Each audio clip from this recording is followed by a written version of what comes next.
यह आदमी वाकई एक प्रतिभाशाली इंसान है। उसने एक पुरानी साइकिल को बचाया, उसका अगला पहिया और दोनों पैडल निकाले, फिर एंगल ग्राइंडर से बाइक के फ्रेम के निचले ब्रैकेट को काटा, ऊपरी और निचले ट्यूबों को अलग किया, जिससे दो स्वतंत्र हिस्से बने, फ्रंट फोर्क और रियर फोर्क। इसके बाद उसने एंगल आयरन को एक आयताकार फ्रेम में वेल्ड किया, जोड़ों को सुरक्षित किया और वेल्ड की जगहों पर हथौड़े से ठोककर वेल्डिंग की सतह को चिकना और समतल बनाया। फिर उसने बाइक के निचले ब्रैकेट को फ्रेम के बीच में वेल्ड किया, किसी भी उभरे हुए वेल्ड स्पॉट को हथौड़े से ठोक दिया, फिर फ्रेम के दूसरे सिरे पर एक तिरछी चौकोर ट्यूब वेल्ड की और फ्रेम के अंदर दो लोहे की पट्टियां जोड़ दी। बाइक के अगले फोर्क को भी चौकोर ट्यूब के आगे वेल्ड किया, जिससे बाइक का एक नया फ्रेम बना जो उसकी खूबसूरती को और निखारता है। उसने पूरे फ्रेम पर काला पेंट किया, जिससे वह चिकना और मजबूत लुक दे रहा था।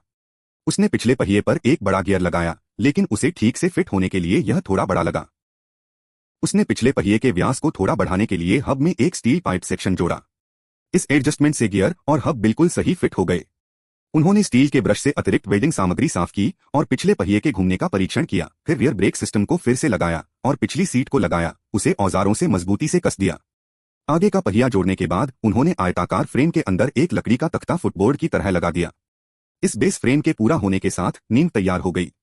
वे एक लॉन मूवर लाए, उसके विभिन्न पुर्जे अलग किए, खास तौर पर बेयरिंग और शाफ्ट कनेक्शन हटाया, अतिरिक्त पुर्जे काट दिए, फिर बेयरिंग पर एक गियर वेल्ड किया, स्टील ब्रश से वेल्ड को अच्छी तरह साफ किया, उसे फिर से जोड़ा और मोटर को एक खास बेस पर लगाया।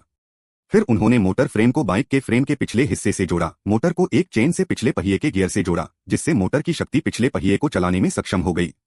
उन्होंने एक फ्रंट ब्रेक भी लगाया और उसे लॉन मूवर के थ्रॉटल कंट्रोल सिस्टम से जोड़ा।